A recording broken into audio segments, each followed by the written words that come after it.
have that information. I really want to make sure you're clear on how you were scored. All right. Moving forward, again, with that rubric, let me show you just one last time. On this rubric, here in this area where I am putting my mouse, here is where you will find the percentage grade, okay? So let's say, for instance, out of these 10 criteria, you received 6.5 points, right? And let me take us here. So let's say after adding up those that counted as points or those that counted as half points, let's say that you have 6.5. That will equate to 65% overall score on the paper, okay? That is the same case if you receive a 8 here, so 8 out of 10 possible points. That would translate to an 80% score on the paper. So use the information here under score and here under points if you are looking at what is your letter grade or percentage grade for the essay, okay? Now, with that being said, I want you guys to keep in mind that what you submitted with me scoring and giving feedback, we can look at this as a draft. Let's look at this as your first draft. And now that you have the feedback and now that you have the commentary along with the rubric, you are able now to take that information and revise and improve your paper. So the grade that you have currently, that grade is subject to change in that in revising your paper, you are revising your score, okay? So again, let me repeat. Students who submitted papers on time, again, only those who submitted papers on time are able to revise their essays. So if you have not yet submitted a paper, we need to talk because the instructions for this is different for a student who did not turn in or submit anything, okay? Those students who submitted a first draft within the deadline will have the privilege of revising not only their paper, but also the score on their paper. So there is a reason why you want to always make sure you submit your papers on time. There's a reason why you guys want to make sure you don't subvert deadlines. It's laid out in such a way that it's part of the process. So if there was no first draft to receive feedback on, it doesn't necessarily meet the requirement of a revised essay. So the next step in this process is revised essay. We are revising our papers.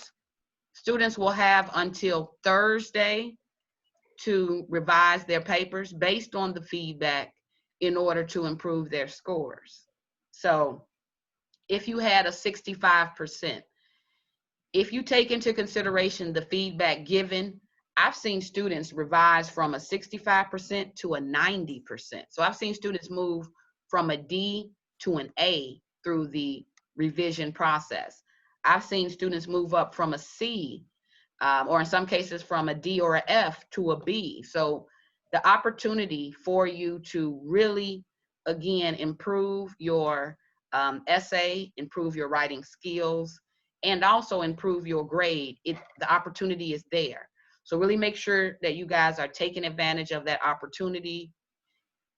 If you feel that my feedback or the rubric isn't clear enough, maybe you're like, okay, I can tell what she identified, but maybe I need a one-on-one session with her. Maybe I need to get some clarification on notes she made. Definitely seek me out in order to get that information. I see you, Elias. Go ahead. Yeah, I just checked my email, the CCC mail, and my personal email. I didn't receive anything. Okay, I'll resend it. That's no worries. Okay. I'll do that now. Did anybody else have a question? All right. Hold on, Elias. Let me send it to you right now.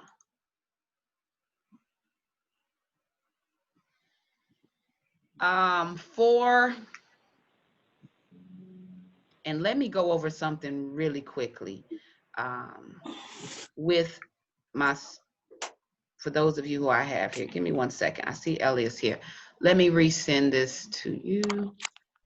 So the email address that I have is, oh, it's to your Yahoo. I see. It went to your Yahoo. Yes. I mean, Yeah, I check didn't your, get nothing. I see. Hold on. Let me send it to your email. It's Sorry, you dot said, s. It's dot fr, not dot com. It's Yahoo. I see it. Okay. Give me 1 second.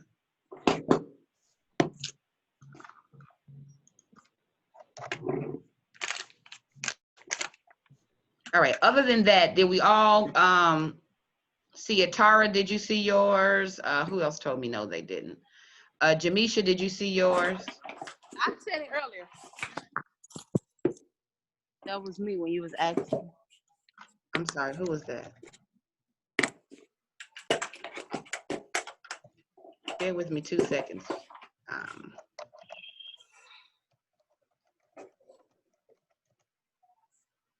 right, resending that to you now. Miss Cole, did you see mine? If anything that you guys just sent, so if you sent it since we've started class, more than likely I haven't seen it as of yet. Was that Julie? Was that Julie who just asked me? Yes, Miss Cole. Okay, Julie, hold on 1 second.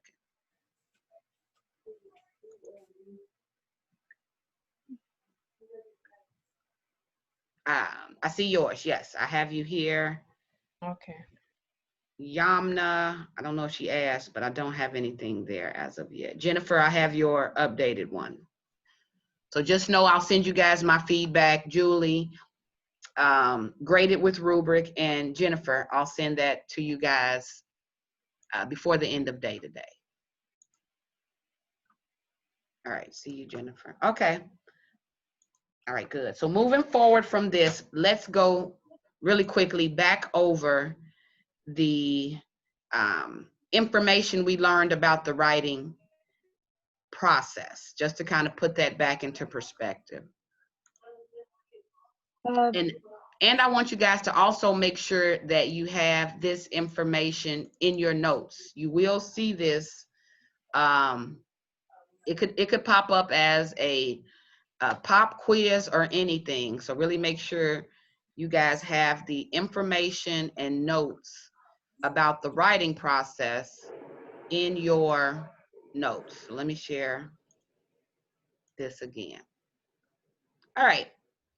So again, I would like to walk us through the 5-step writing process, just to kind of review not only the process, but where we are in that process. So last week in class, I want to say a week ago today, you guys were introduced to the assignment sheet. So the topic for this first essay, and we set aside time in class to really brainstorm or draft to kind of take us through the process. So let me just remind you all.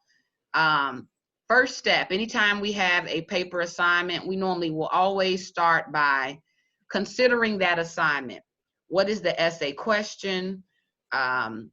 And we begin to brainstorm or generate ideas on that, on the topic or on the essay prompt, what I call that essay question. So whether you are brainstorming, that is just kind of jotting down a list, I actually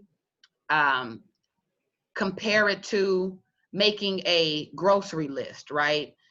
A lot of times when we go into the grocery store, if we don't have a list, a lot of times we will forget what we came into the store with. Like, do you guys agree with that assessment? Yes. I don't know about you, but if you've ever gone into a grocery store without a list, you may have known ahead of time what you needed to get. But once you're presented with all the other options, we tend to forget.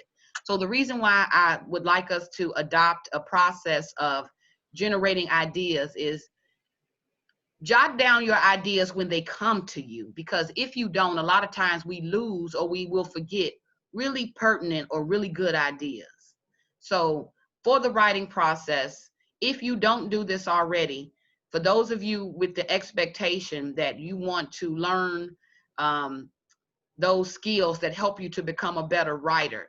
This is one of the necessary skills in helping students become a better writer, is following a process, really being mindful of each step that you're taking to complete a writing assignment. So first step that we will always model in this class is generate ideas. You want to get your ideas out on paper before you lose them.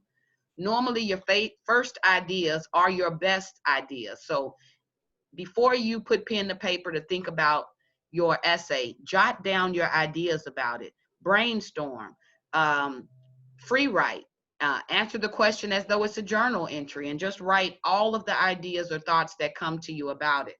Some students prefer to outline or to branch.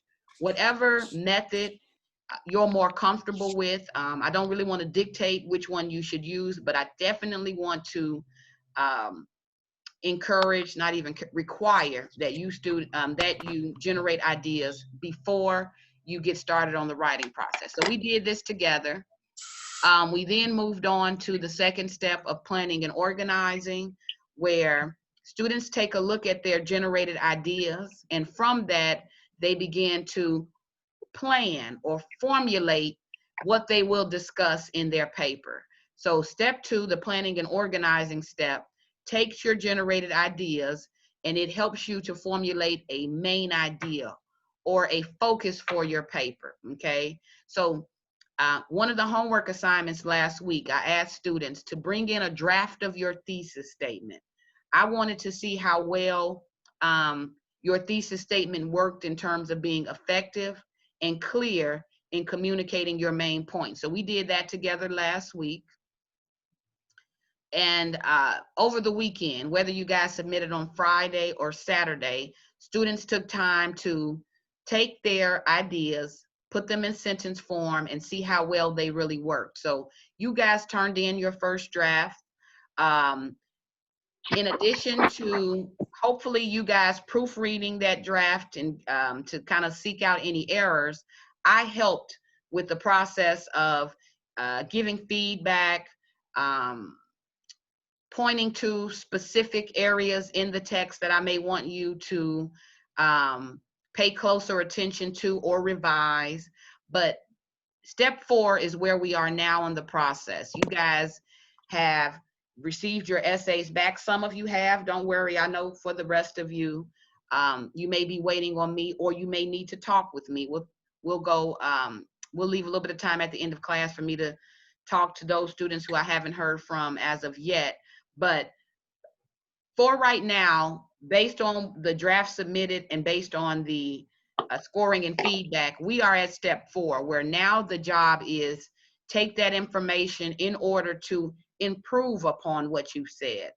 The process of revision and rewriting isn't one where you just kind of go through and handpick errors. You don't want to just go and say, oh, I got a misspelling here, or oh, she told me that sentence was incorrect there. Revision and rewrite is a full rereading of your essay. You are taking another look at your thesis and making sure all of your body paragraphs and details are unified under that thesis. You guys remember what we learned about paragraph unity. Your essay should operate as a unit with all of your body paragraph supporting, developing, explaining your main idea. So when you revise, go back over how well did you do that? Do I need to remove any information?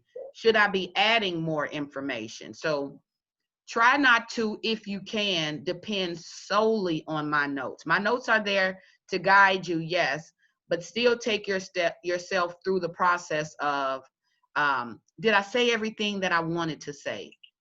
Do I feel like I've included adequate examples or supporting details to illustrate my point? Since you guys are writing a narrative essay, ask yourself, is my idea, is my motivation, is it clear? Am I clearly stating for my audience how and or why I was motivated by this text? Because as your audience, that is what I was looking for when I was reading your essay. So take yourself through my feedback through those notes and using the rubric in order to improve your paper, okay? With that, do not forget the important step of proofreading. And we're going to go over a few strategies today that I think you can add to your toolbox in terms of proofreading.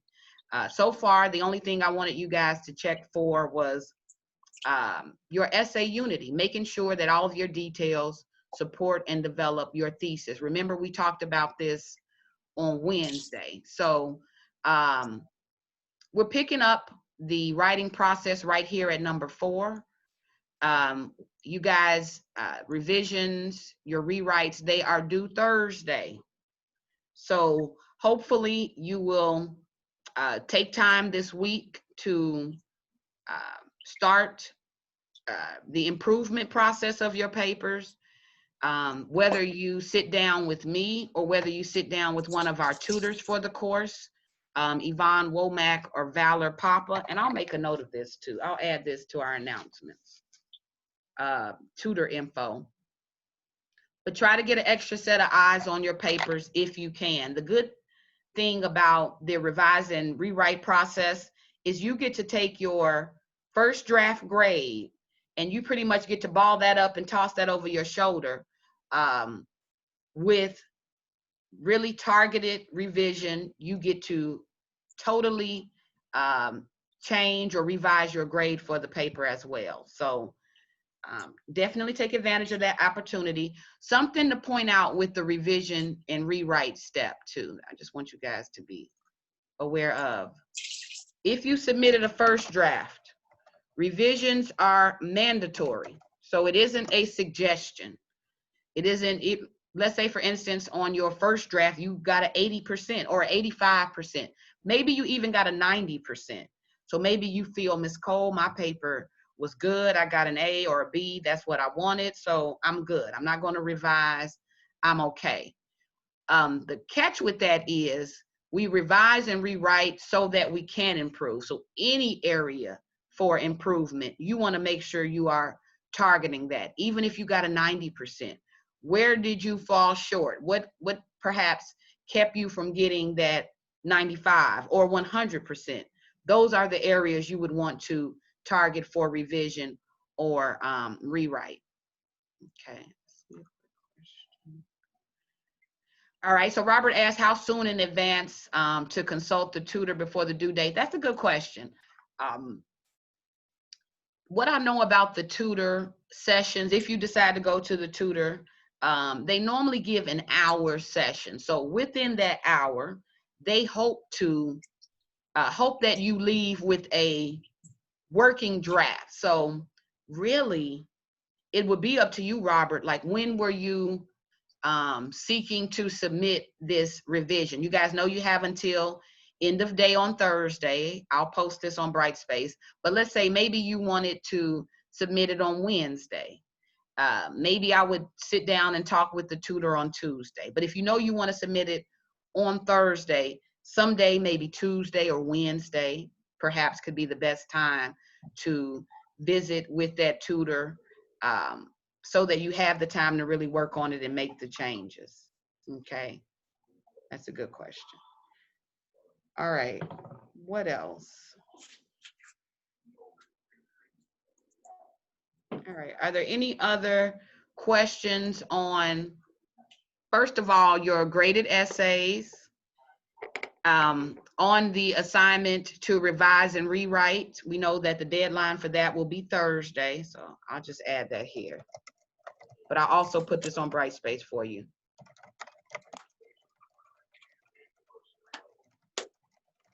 Thursday the 25th, that is my anniversary. Oh, I will be working. So make sure that you guys are keeping up with that. Congratulations. I'm sorry. Congratulations. Oh, thank you, Robert. Look, I almost forgot. All right, so with that being said, I'm going to pause quickly in lecture. Any questions? You guys have any questions on what's expectations for revisions, rewrites? Thank you, Yamna. due dates, anything like that. I'll pause for just a second.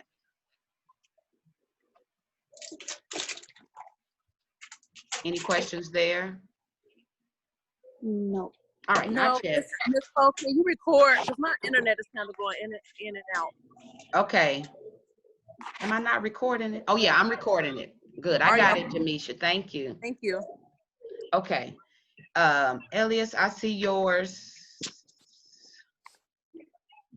Okay, we'll talk about that. Read my feedback and you'll kind of see why that is, but we can talk about that too if you have a little bit of time after class today. We can really target in on the rationale between how you receive the grade you receive. So we can talk about that. All right, couple of things to cover that I was able to pick up in your essays. First of all, I want to encourage you guys in completing this assignment. Even though I gave you guys the parameters of 4 to 5 paragraphs, most of my students turned in 5 paragraphs, and that's awesome. I'm clapping you guys up on that because with this being the first paper, I wanted to ease us in the 5 paragraph. For those of you who came out swinging right at 5 paragraphs, you guys did well with that. So I want to commend you on that effort. I want to commend all of you on your effort of submitting it, getting it in on time, and sticking to those guidelines. All of the papers were double spaced, had the MLA heading. So you guys did a great job with sticking to those parameters of the guidelines.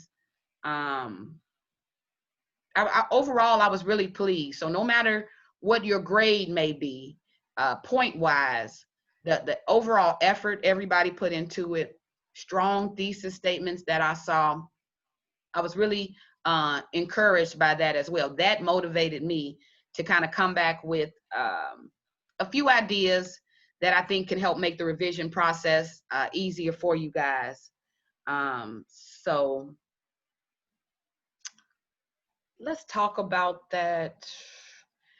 Ordinarily, I try to incorporate journal, our daily journal writings into our class instruction. I'm going to push it towards the end of class.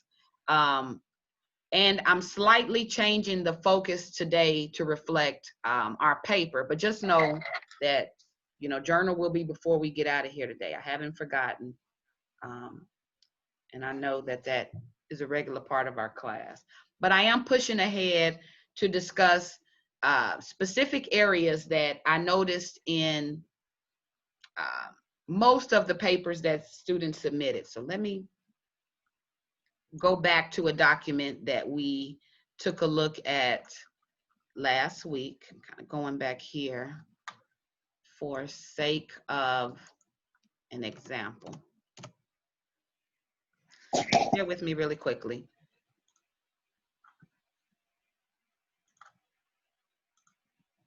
All right. So if you guys take a look at what's on the screen, this is just notes from our class discussion last week. I think Wednesday, when we really went over the breakdown of the essay, what an intro paragraph should do, what your body paragraphs should do, and what your concluding paragraph should do. If you guys are noticing, the rubric also follows this exact same breakdown. So you will have an area set aside for intro, the body paragraphs, and conclusion. Pay attention to those. And in order to really boost your score in that area, whether it was intro, whether it was your topic sentences and supporting details, which represent the body, or whether it was your conclusion. When revising, few points that I want to reiterate that I think can help with that process. For your intro, you want to make sure that you are aware of an audience reading your paper, okay? So in our earlier discussions of,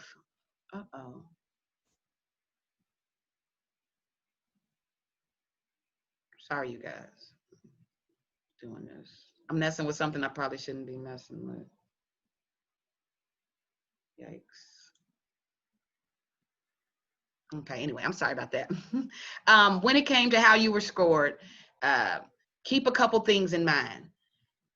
I'm reading as your instructor, yes, but I'm also reading as an audience member. So a really huge part of the writing process outside of those 5 steps that we just discussed is audience awareness. So I'm going to add this note here.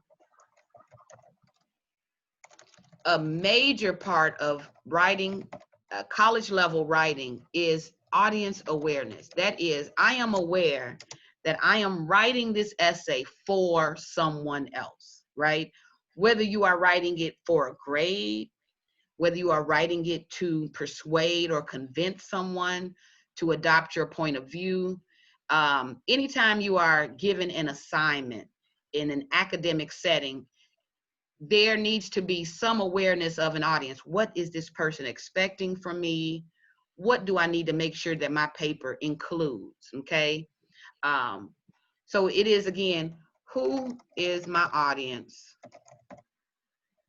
and what do they expect?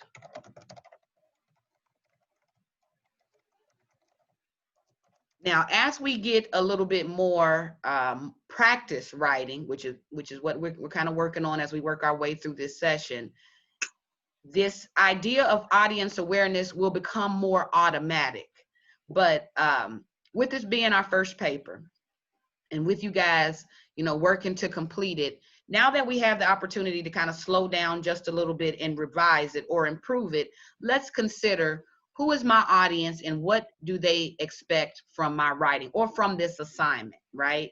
So you guys know your instructor. Yes, it is, Ms. Cole. I've kind of laid out expectations in terms of guidelines. So you guys know that with guidelines, double space, indented paragraphs, but you guys also know that she spent a lot of time talking about thesis statements. So I know she is looking at my thesis statement and expecting that that statement is clear and effective.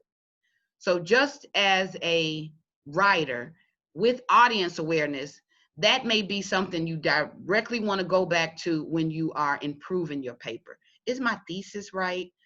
Is it strong? Is it effective based on what we discussed in class about the qualities of an effective thesis statement? Another thing to consider, is my thesis presented in my introduction?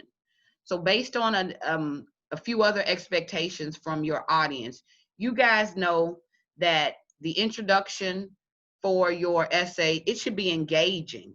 So as an audience member, I should read your introduction as a preview of what your paper will discuss. But it should be engaging enough that I want to read beyond this paragraph. So we've talked about what needs to go into an intro, but we also need to be mindful what we need to bring to the table with that intro as well. It needs to be engaging. We know it needs to clearly communicate that thesis statement, and ways that we can help with that, ways to engage your audience. Since you guys are talking about, and I'll use my annotation here, since you guys are talking about an article, maybe you would want to summarize that article before you just dive into how that article has motivated you. And that is, again, that's a recommendation, but this audience awareness that we're talking about, we don't want to assume that our audience will automatically know what we're talking about. So I may have saw some essays where the student would just mention the author's name, but they won't give any title information about the article. So I can see that there's an assumption that, okay, well, she knows what I'm talking about if I say Malcolm X, but there will be no mention of the title of the text. You guys want to avoid those assumptions, okay? So let me put here under under audience awareness, avoid assumptions. So avoid that anyone will automatically know what you mean, that they will automatically know what you refer to.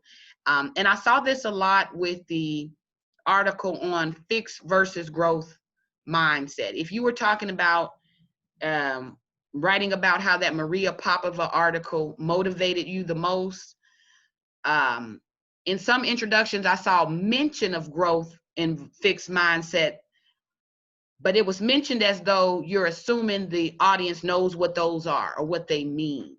So try to work from the audience awareness that let me spell it out for them. They may not know what I mean when I say growth mindset. They may not know what I mean when I say I operate from a fixed mindset. So the work of the intro is to preload all of the information that they will need in order to follow your paper. So if you know you're going to really go into what growth mindset is and what fixed mindset is, try to, in your intro, lay out what that is for your audience. Don't assume that they will automatically know or that they've automatically identified the main point of that text. So if you received a somewhat or a no on your introduction, that first scoring criteria, ways that you can revise and improve that is perhaps tie in a summary of the text. Yes, you are talking about the Learning to Read Malcolm X article, but lay out what was the main point about that text. What did he discuss or cover in that text? Same can be said with the Jason Oda text, misspelling the word of. Before you really go into how you were motivated by the text, maybe lay out what the text was about. And that can help your audience make the connections, or at least give them the background that they need on that article or topic in order to follow your essay or your body paragraph. So be aware of your audience. Don't assume that they know what you know. In some cases, you will have to spell it out for them. And a very helpful tool in that. So maybe you felt like I had a hard time getting started. Maybe you felt like I don't have enough sentences to adequately pull off an introduction paragraph. If you fail there, consider, let me upload all of the information that my audience will need in order to follow the text. So let me not only introduce the article, let me tell them what the article was about, or at least let me carve out the main points from the article for them. If I plan to talk about in my paper, fixed versus growth mindset, let me define that somewhere in the paper so that my audience will know what I'm talking about when I'm referring to that, right? You know, is that making any sense? And I see you, Robert.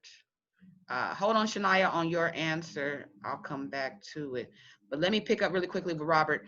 So you said, based off what I'm saying, you have to touch on topics throughout the I see what you're saying. Whatever is in your thesis. So where you say you have to touch on that topic throughout the paper, absolutely. The topic is what is what each body paragraph has in common. So each paragraph in your essay, it definitely needs to, in one way or another, refer to, point back to a point you plan to make about the topic. So when I'm saying that, Robert, I'm saying your thesis. Your thesis is what dictates what your entire paper is about. So when I'm mentioning the intro, that is what will set up your thesis. But yeah, that topic of how you were motivated by the article, motivated or inspired, that needs to show up in every paragraph, right? You know, like another way that the article motivated me was, you know, yeah, it needs to kind of read as this map. You're walking us through how you were motivated or why you were motivated by that article. So at the center of it always is motivation, and that is the topic of the paper. Which article motivated you the most and why? Okay, so that's a good question. Perhaps a better way to word it would be, let your thesis, yes, whatever you identify as your main idea in your thesis, you need to touch on that in every paragraph of your essay. So we talked about strategies for outlining that that we can revisit, especially if you do a one-on-one with me, Robert, or if you get an extra set of eyes on your paper with the tutor. We can definitely talk about that. All right, good. Again, going back to the comments, just to pause for a second. Shania, you mentioned Dropbox link. I think you may be referring to how we submit journals. Now, you submit your essays totally different. You go to Brightspace in order to submit essays. So there is no Dropbox or any link that you would drop it to. You go to Brightspace, follow the submission guidelines in order to submit your paper. Did I have any other? Okay. All right, so picking back up with intro. So again, as you guys are preparing for your revisions that are due Thursday, look at your rubric. How did you score in intro and thesis? That will inform what changes you need to make. So I may have given some comment in some cases, just to kind of go back, I may have told students, 2 to 3 sentences is not enough for an introduction. I'm going to reiterate that. 2 to 3 sentences will never be an introduction paragraph in my book. So again, this is why you have to know what your audience is expecting. I'm expecting, based on our conversations as well, about 5 to 7 sentences is what I use to write a paragraph. So anything less than that is a nod to you are missing information. So whether that information is some type of background on the topic, maybe you need to include perhaps a summary of the text, then when revising, you would want to make sure you do that. Do I see Dwayne here? Is Dwayne here? Don't see him. I did see students utilize things such as maybe they opened up with a quote. That was useful. That's a part of engaging your audience. I saw some students do a summary of the text, really useful for anyone who may not have read the text to understand, your line of logic. Some of you included in your introduction what you took away from the text. So maybe not a summary per se, but a response to the text. Maybe your introduction is,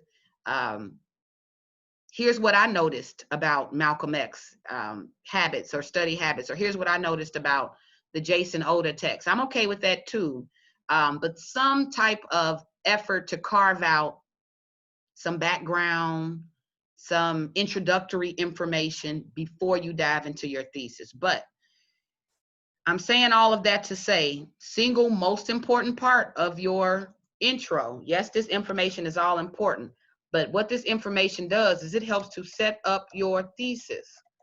So in revising, if your intro paragraph does not include a thesis, you want to make sure you include your thesis in that introductory opening paragraph, okay? So you guys can use my feedback to help guide you individually. All right, so with that, body paragraphs. As you guys are reading the feedback on your papers, anything under supporting details or paragraph unity and coherence, this speaks to the body, okay? So if you scored a somewhat or no, or if you notice that you didn't receive full credit in those areas, take a look at your body paragraphs. How are they operating? Are my body paragraphs supporting, developing, proving, producing evidence that supports my main idea? That's the question. So again, you guys can throw this into your process of proofreading.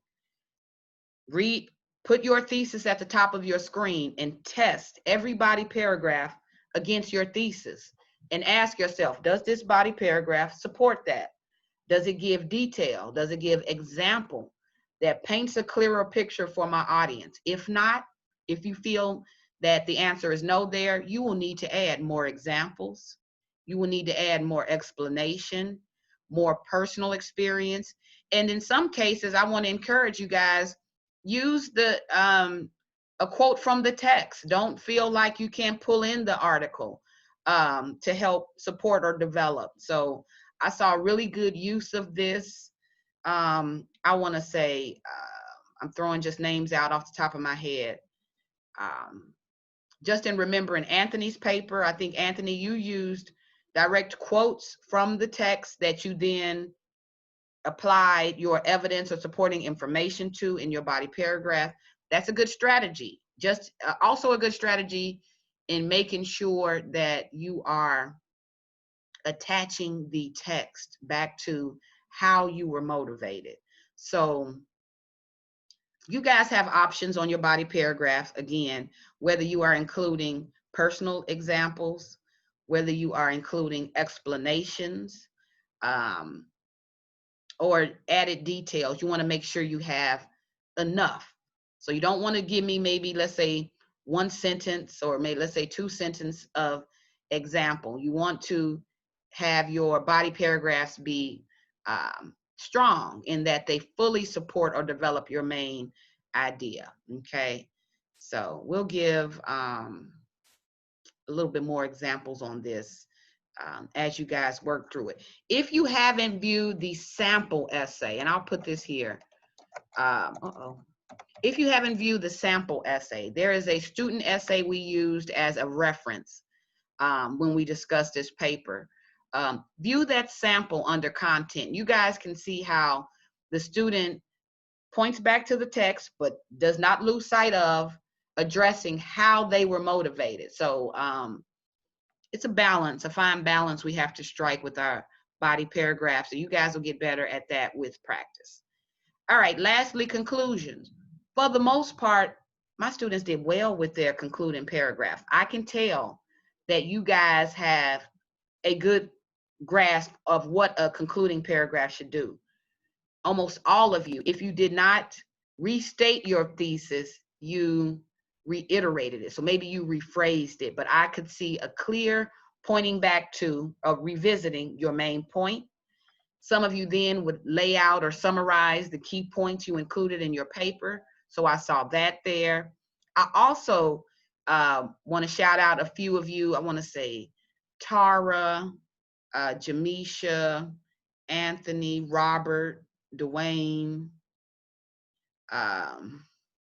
Julie. I saw yours in my email, not so much the revised, any updates you made with the notes I gave. I haven't seen that yet, but I saw in your conclusion, majority of you all did awesome with reiterating main points, summarizing key points, and addressing why it all matters. So you guys did well with that. But again, use your rubric as your guide. If I pointed out on the rubric, maybe you received half credit or no credit, look at ways that you can improve that. Okay, can turn that light on for me. You hit that light for me.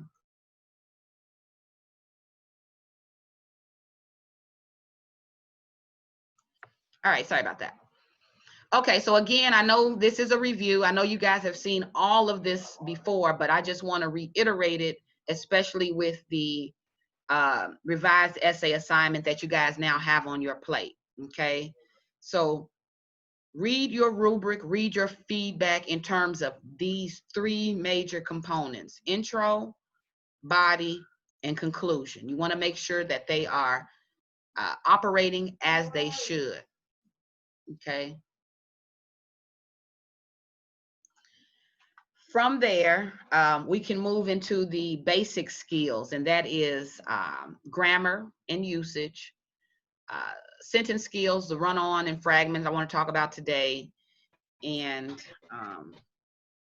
other common errors. So before we move on from this kind of quick breakdown, did you guys have any questions here? Anything you want clarified?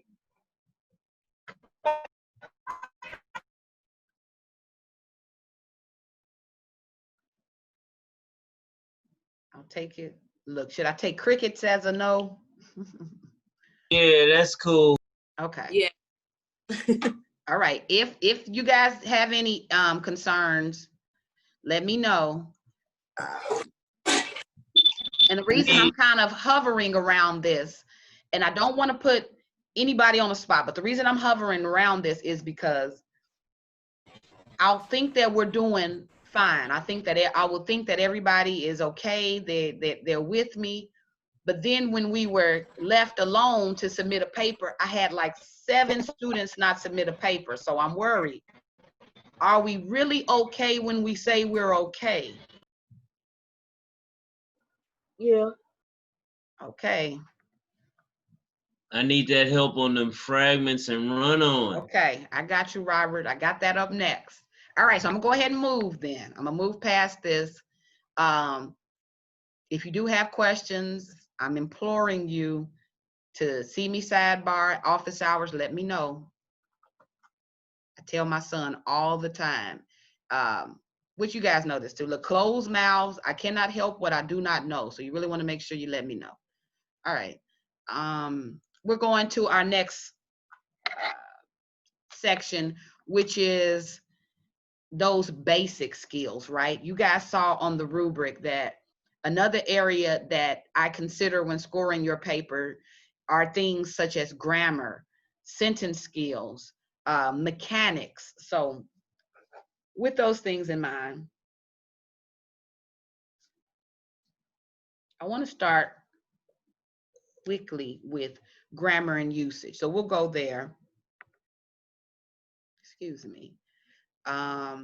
And what I'll pull up, let me see what will I pull up to help with this? I think I may take us back to our document that I just had out, and I can add to this.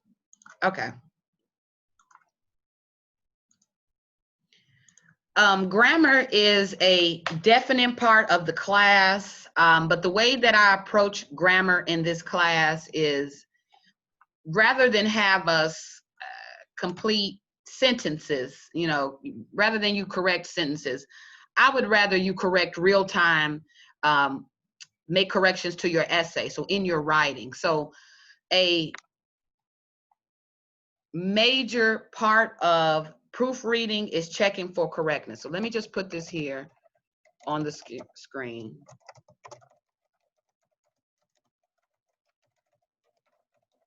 So I want you all to know that when you check for correctness, okay, Shania, where you asked me for a Dropbox, what Dropbox link are you referring to?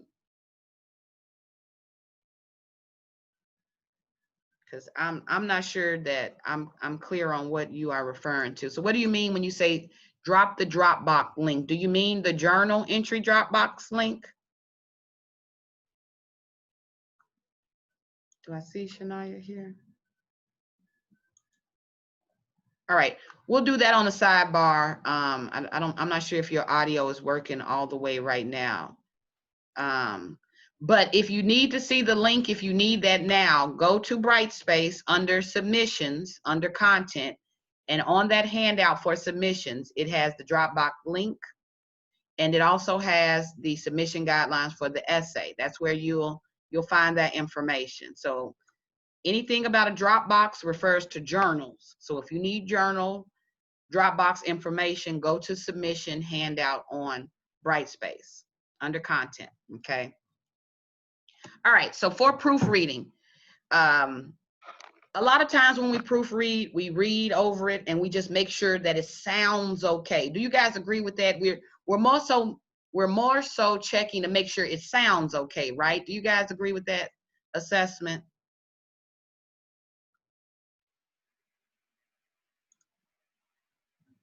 Right? What do you guys do when you proofread your papers? What are you looking for? Run-ons, fragments. I heard spelling. What else? Well, I agree with what you said in the first one. Like, I'm looking to see if it sounds okay, honestly. Mm-hmm. I think most students, when they proofread it, it's kind of a check that, okay, did I say everything I want to say? Does this all sound okay? That's normally, I think, what we do when we check for correctness. Sometimes we have our tools, you know, Microsoft Word or Google Docs, whatever you're using. Sometimes it will identify misspellings. It'll identify grammar errors either with a red or blue line underneath, right? Do you guys normally see those marks when you're typing or when you are finalizing a paper? Do we see like the little red dots or the red lines to help us mark errors in our paper? Do we normally use that to help us proofread? Yes. Okay, I hear yes. Good. If you guys don't, definitely use it. I want to show something. Hold on before I go here. And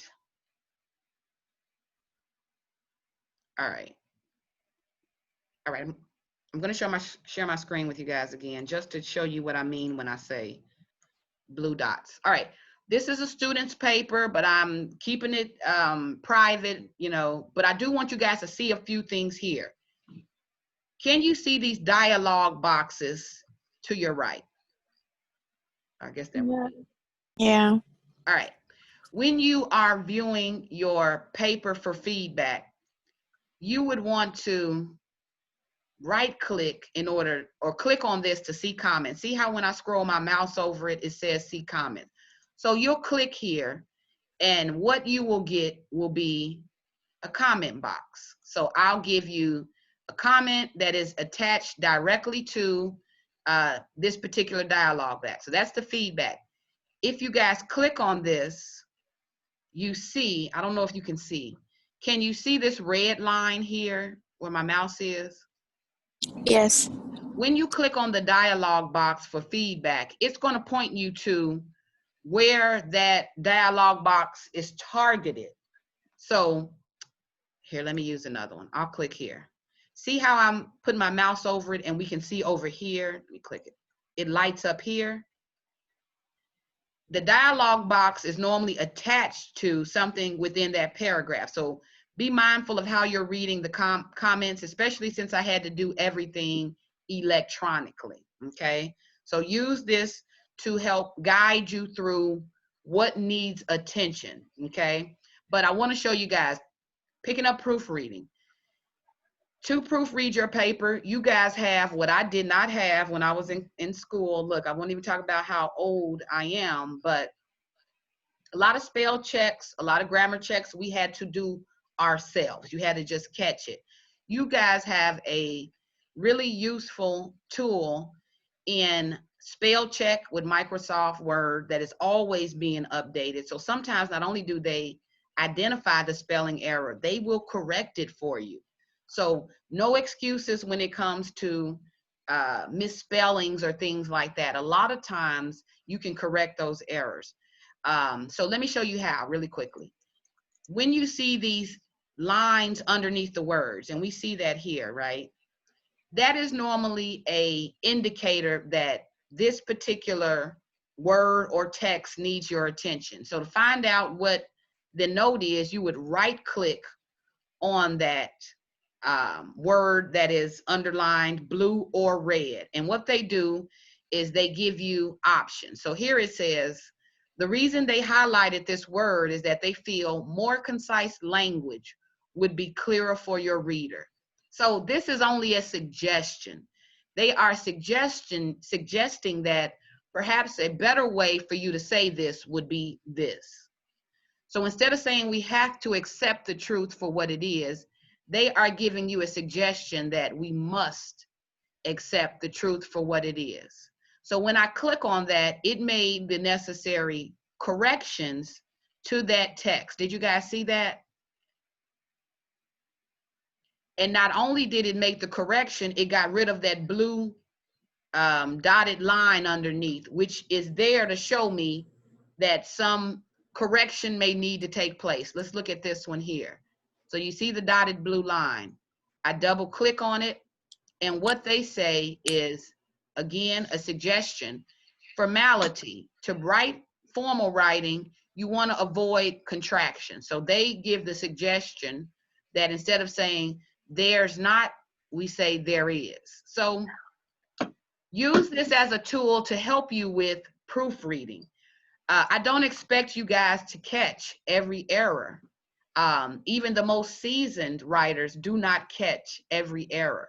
But the good thing is you do have tools to help you at least catch most, okay? So use those tools where you can. Another thing that I want to add to our proofreading tools is, and let me pull this up here, is the process of,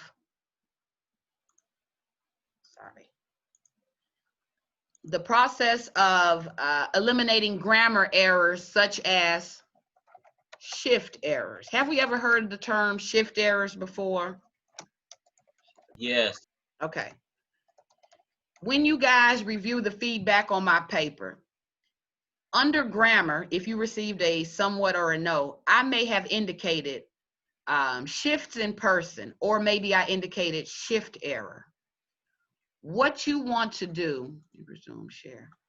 What you want to do is you want to proofread your paper to make sure that you have stayed consistent in person. So what that means is, since you guys are answering a question about what article motivated you the most, your response will normally employ use of I first person. So the article that motivated me the most, right, is X, Y, and Z. And you can say, I was motivated by that article. All of your pronouns will be first person. I, me, my, other could be myself. And this is normally characteristic of a narrative essay. Anytime you are writing a narrative essay, it's normally characterized with first person narrator. So you not only are telling the story, but it is your story. So we normally will use first person when we are communicating a narrative essay. Now we do have options where you can narrate a essay. You can be narrator, but you are outside of the story. So another way to narrate could be third person. But again, you would want to stay consistent with that. So that would be them, they, it could still be he or her. But you are outside of the text, okay? So anytime we're dealing with narrative, which is, again, that's the purpose of this essay. You guys are narrating, telling the story of how you were motivated or inspired by the text. If within a sentence you begin with I or me or my, you want to stay consistent throughout either that sentence or paragraph. And what I've noticed in grading your papers is I see some shifting to second person you, okay? So some of us, we may start with, you know, when I read Malcolm X's Learning to Read, I was inspired by his story, you know, so we have that clear marking of I. I know that you are first person telling me what you think about this text. But when you shift to you, so some people, let's say for instance, would talk about the main idea of the text, and they will say, you know, Malcolm X wants you to be mindful of how you learn so that you are able to get the most out of, you know, your reading. That was a freestyle, but you guys can see that I went from I, talking about how I was motivated, and then I went to you. You should do this, or you want to make sure of that. That is a grammar error where you shifted from first person to second person. So with grammar in mind, let's just add this to our toolbox that when we proofread our text, we are going to proofread to make sure we are not shifting between first and second person. So not to put a lot on your plate, but we know that spell check will catch most spellings. We know that grammar check will catch most grammar errors, but what they may not catch will be shifts in error. So that's something you want to make sure you're aware of, you're informed about, and that when you spot it in your writing, you are making the necessary adjustments, okay? So I'll put here at the bottom of this, avoid shift errors.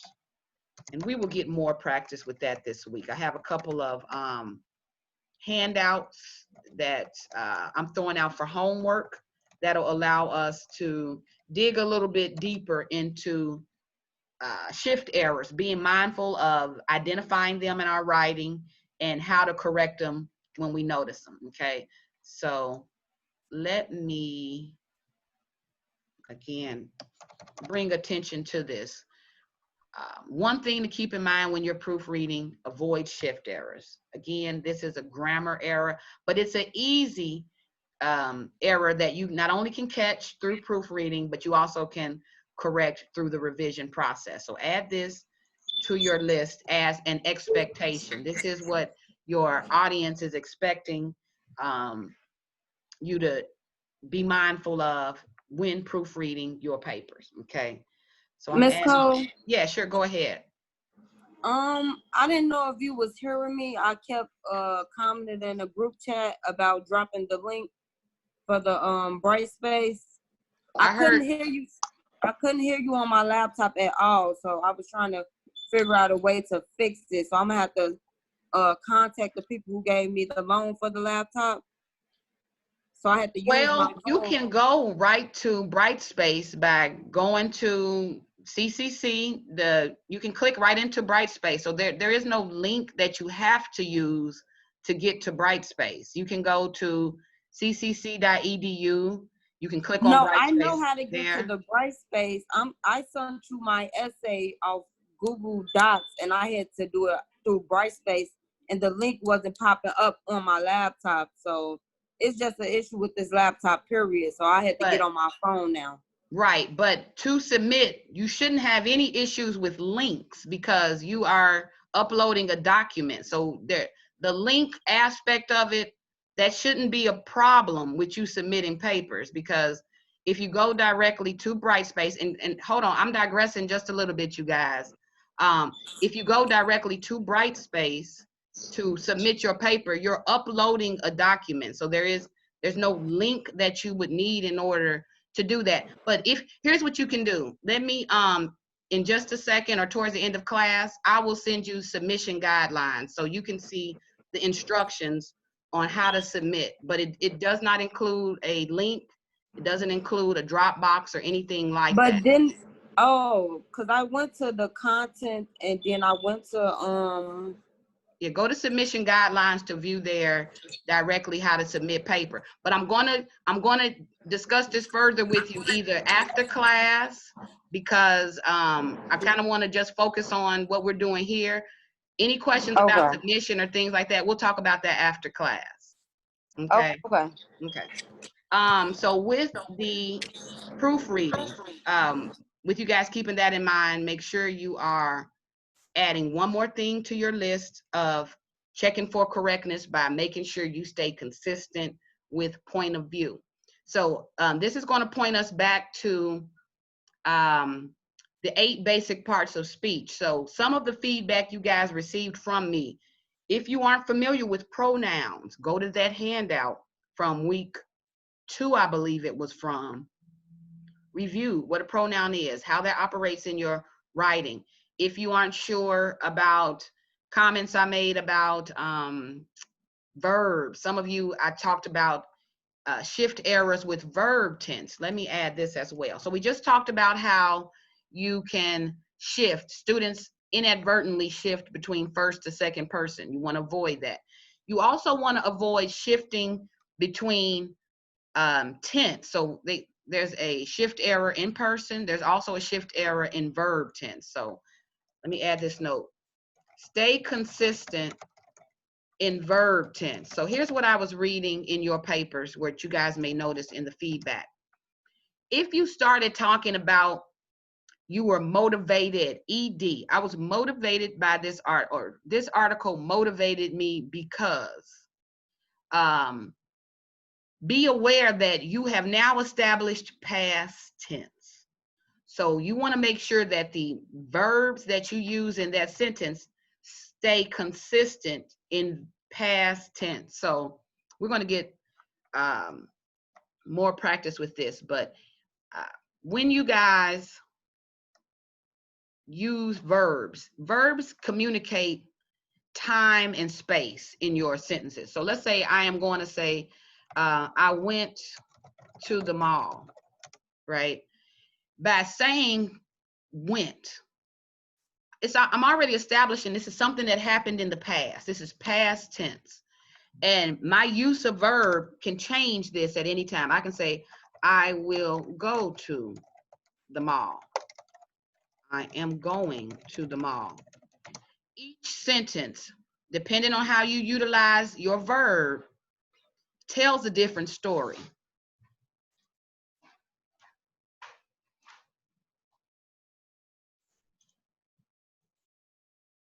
Okay. So we either have past tense, either we're talking about events that happened in the past. We have future tense, which we use the linking verb will. That lets you know it's going to happen in the future. Or we have present tense. I'm going to the mall, you know, things like that. You don't want to shift between, if you have already established the writing is in past tense. I read the article. I was inspired, ED, by how Malcolm X discussed, ED, his reading habits. You then wouldn't want to turn into your next sentence and it be all present tense. So it may sound nitpicky or ticky-tacky, but this is a grammar error. So if you know historically with your writing, you struggle with grammar issues, this is just a lesson, one to really add to your notes to be aware of. One easy way to eliminate grammar errors from your writing is to make sure you're consistent in your speech. So if you are speaking as first person narrator, you avoid shifting or changing between first person or second or third person. If you have written your paper to reflect how you were motivated by the text, maybe you are connecting it to an event or story that happened in the past. Some of you talked about while you were in high school, when I was in high school. Well, use of the verb was lets me know all of your verbs when you tell that story need to be past tense. It's communicating something that happened in the past. So you want to stay consistent, not only with person, but you also want to stay consistent with verb tense. So stay consistent in person and verb tense. And you guys have a homework assignment directly attached to this idea. But I did want to introduce it, especially if you guys see it in my comments. I may not have penalized you up front, but I did make note of it. Anywhere where I saw a shifting between present and past tense, that's confusing your audience. You're taking them in between present and past tense. Again, make sure you're looking for that when you proofread. So add that to your list. I'll reiterate all these things on Brightspace, but for this assignment, in order to improve, add this to your list of things I want to make sure I'm improving or correcting in that paper, okay? And we will revisit that tomorrow after you guys have kind of done a little bit of exercise or homework with it. All right. Are there any questions on that shift errors? You know, kind of that brief introduction on common grammar errors that show up in beginning writers' papers, shift errors. Did you guys have any questions on that? Okay. That's something, What would you again, consider like a shift error though? a shift error would be, let me give an example.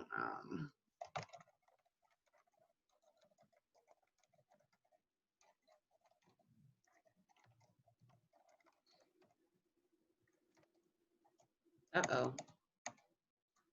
Oh, you just got rid of that. Let me see if I can bring it back.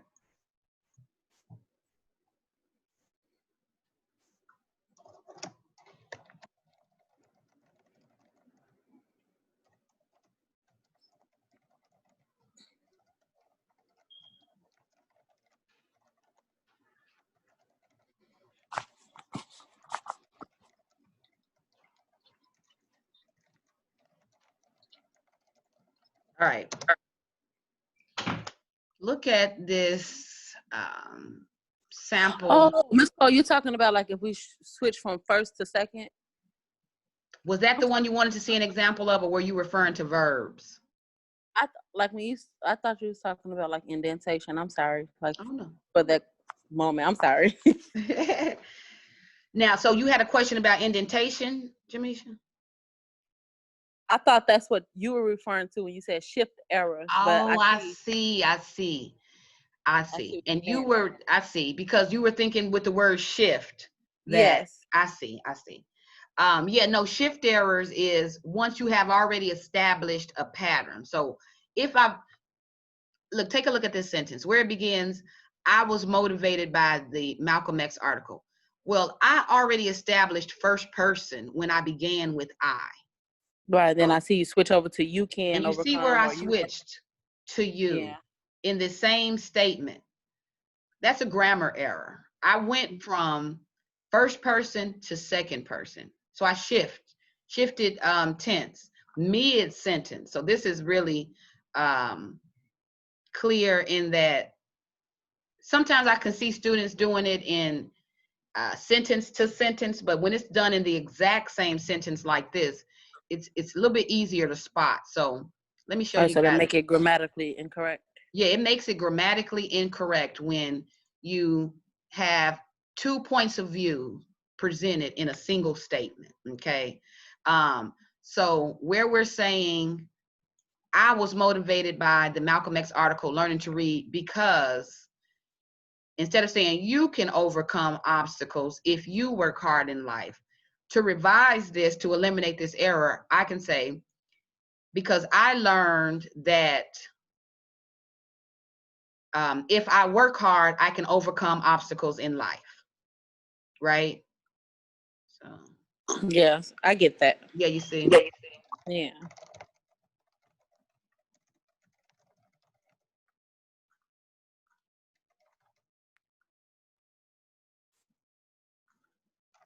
Okay, so by eliminating, first of all, identifying that I shifted from first person to second person, I was able to make the necessary corrections to make that statement more effective, but also to eliminate that error, that grammar error, in shifting between points of view. So that's what I meant when I say shift error. I see what you're saying. Um, so the same can be said of the, and I'll use the same sentence to make my point. Oh, and Miss Cole, I just wanted to let you know, like my internet is kind of going in and out, so I'm kind of patchy when I'm talking because I don't. They're fixing it downstairs now. I'm sorry. That's what I was just Okay, letting you know. that's okay. That's good. Thanks for letting me know though, but I can hear you pretty good. All right, so let me show you guys really quickly a quick example of um, the point shifts in verb tense. So let me say.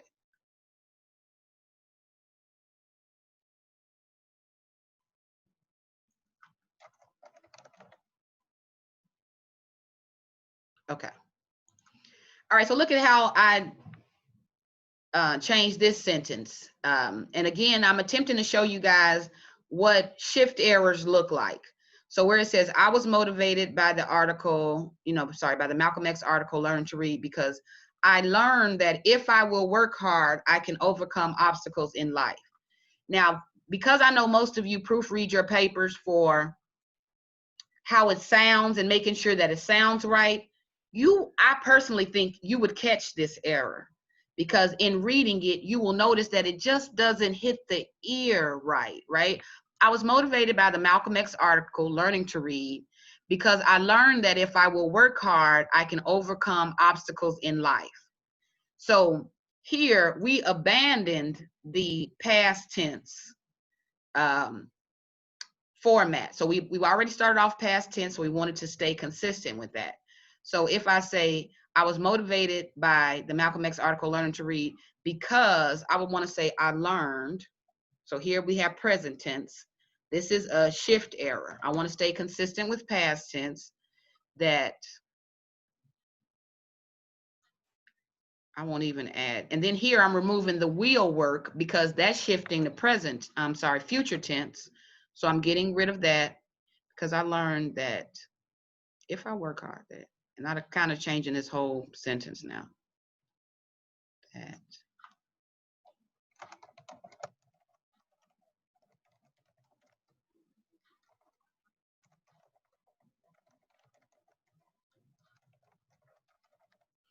Yeah, okay, this is a freestyle, but again, to point you guys to the verbs. Past tense motivated, past tense learned, past tense overcome would be overcame.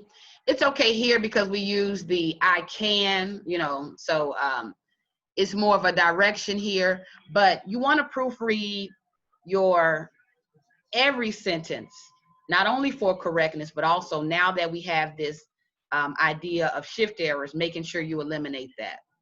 All right. So this will tie into homework. You guys will get more opportunity to practice that.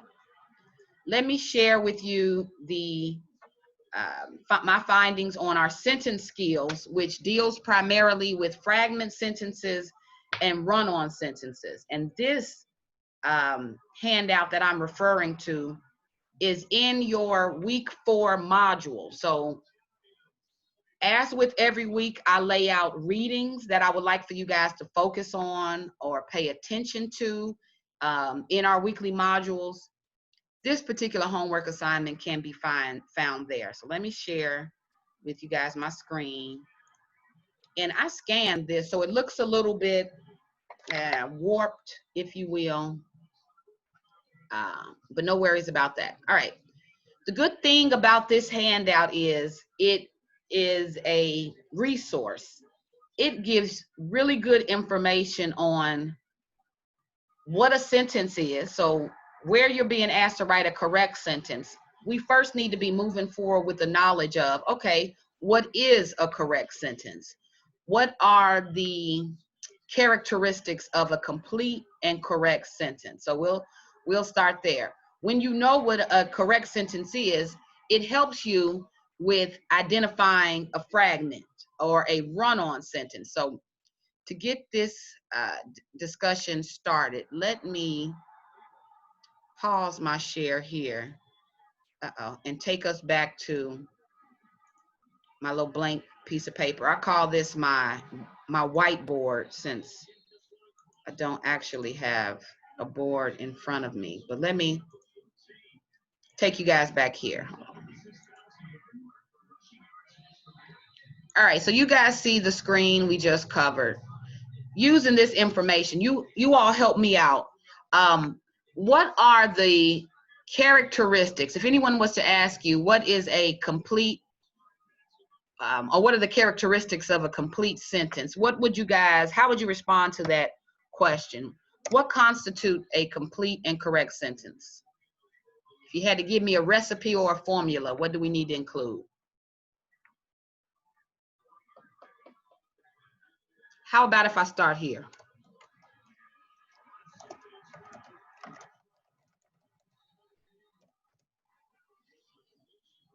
Gotta have a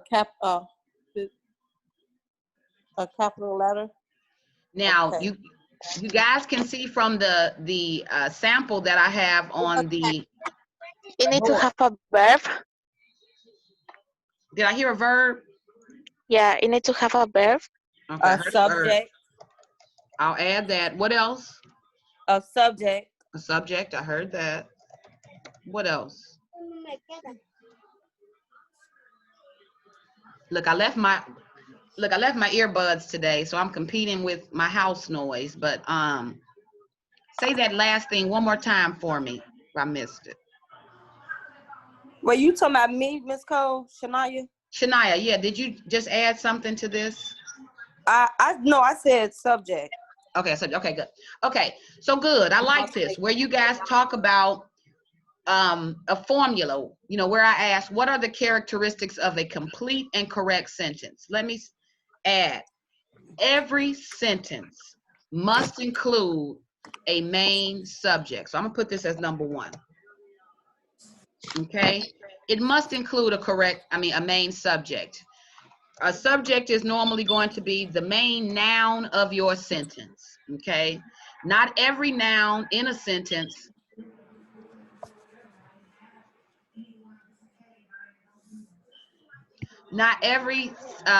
noun in your sentence operates as a subject, but the person who is receiving the action or who is operating in that sentence, that person or thing is normally your main subject, that main noun, okay? We also learned that every complete and correct sentence must include a verb. I'm going to add the term predicate, because a predicate is a verb phrase. If it isn't just a verb, then at least a verb phrase. So if it's not, I went to the mall, went is being our verb. It is, I am going to the mall, and that is a predicate. So in any event, every complete sentence must include a verb, okay? This is why the 8 basic parts of speech is so important.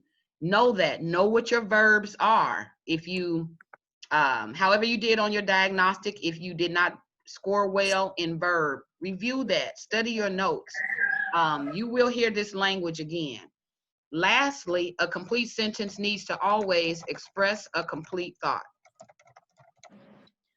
So before you can write a complete and correct sentence, you need to know, first of all, what do I need to make sure that sentence include? I always have to have a subject.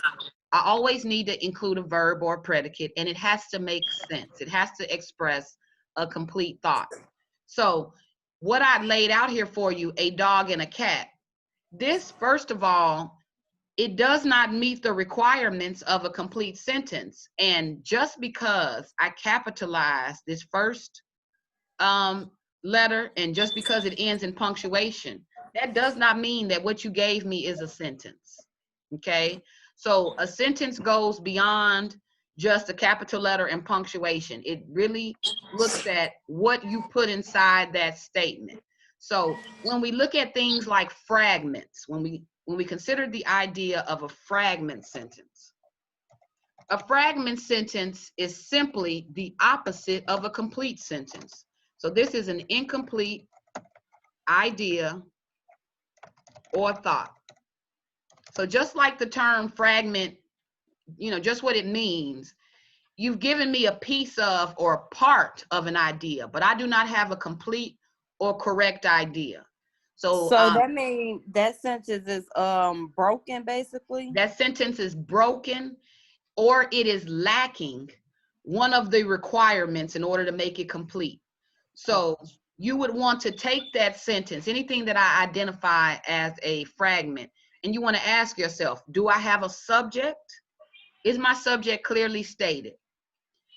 Do I have a verb? Is that verb clearly stated?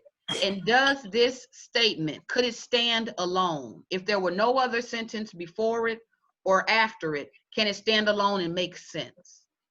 If it cannot, then if you feel that that sentence will depend on the other information surrounding it, then something needs to be added to that statement in order to make it more clear and more complete, okay? So let's take a look at, this is kind of basic. Let me pick up another fragment.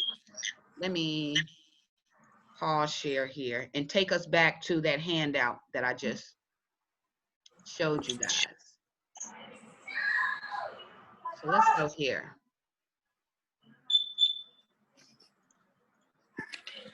All right. So a lot of what I just explained is on this handout. This is what you guys will be completing for homework. So it gives you some ideas of what the fragment sentence is. So let me go here. Where it says that the fragment sentence is only a piece of a complete thought that has been punctuated like a sentence, do not be fooled. A lot of times, students will take an idea and they will cut an idea in half to meet a sentence quota. So a lot of times, if a student will notice that, okay, Ms. Cole wants at least 5 sentences, but I have 4. They'll take one of the sentences that they have and they will cut it in half in order to make that one sentence 2 sentences. That is normally how we arrive at fragment sentences. So take a look at this here where you guys see my mouse, where it says, Anne walked all alone. We see that. Anne walking all alone, this on its own merit, this can stand alone as a simple sentence. We have Anne, who is our subject. So we have a who. We have our verb. We have walked. So we have that action taking place in the sentence, and we have all alone. So we have all of the components that help this to express a complete thought. Do you guys agree with that? Are we Yes. all in agreement that Anne walked all alone is a complete sentence? I think so. Because I think if it was by itself, like it would make sense. It would make sense. You wouldn't have to, perhaps, now you may want additional information, but this sentence operating on its own, it expresses a complete thought, okay? So we see that here. Now look at the sentence that follows it. To the store. We have a capital T, we have a period at the end. But what I can tell you is this is not a sentence. I don't see what you're looking at. I just see the stuff from like the subject, verb, and express. Oh, okay. Me either. That's why I'm- I was confused. Like, I'm sorry, get me straight. Hold on, let me do this. And then let me do my resume share. All right, are you guys looking at what I'm looking at now where it says a fragment? yeah. Okay, my bad. Let me take us back. Okay, so I was referring to this statement here where it says Anne walked all alone. Do you guys see that? Yes. Okay. So we just, I think together as a class, we agreed that Anne walked all alone. This is a complete and correct sentence, okay? We see that. Look at this next, I'll put this here. Look at this next sentence that follows it. To the store, and we have the T into capitalized, and we have a period at the end of store, okay? So sometimes this is what I see a lot in student papers. I see where a student took a sentence and they just cut it off right in the middle, some cases in order to meet a sentence quota. I want to encourage you guys, if you feel that you don't have enough sentences for the 5 to 7 sentences per paragraph, try not to alter a sentence. Maybe you may need to just add an additional sentence, but when you attempt to alter what you have, a lot of times students will produce a fragment sentence by cutting a complete sentence in half. So we see that here. And the way that we can correct this is we can connect this fragment to a independent clause, a complete statement in the center. I'm sorry, in the sentence. So where we have Anne walked all alone, instead of adding a period here and creating this sentence error, this fragment, we could just drop this period and connect the fragment with an independent clause. So when I use the term independent clause, I want you guys to know that is synonymous with, it means the exact same thing as a complete sentence. So independent clause, complete sentence, they all mean the same. It means that idea or statement can stand on its own. It doesn't need any help or additional information, okay? So sometimes when I point to your paper and I say this is a fragment, one way to correct that could be, maybe you just need to connect your fragment to an independent clause in the statement. So come down here and take a look here where we corrected that statement to Anne walked all alone to the store. So they dropped the period and connected that fragment to the independent clause to eliminate that error. Anne walked all alone to the store. We not only eliminated the fragment, we now have a complete and correct sentence. So you guys see that here. Another way you can correct a fragment sentence is sometimes students add words or terminology that you don't necessarily need. So one huge indicator I've noticed in student writing, some of you begin your sentences with and, which is a conjunction. You may begin your sentence with but, which is also a conjunction. I see beginning sentences with while, W-H-I-L-E, or with because. Sometimes beginning sentences that way is a setup for a fragment sentence. if you do not on the other end of that statement say what, because normally is a cause and effect statement. If you do not point back to the reason why you use, because, you're going to produce a fragment. So take a look at this right here. If you guys see where my arrow is, where it says, because she exercises regularly. Do we see this statement? Yeah. Yeah. Okay.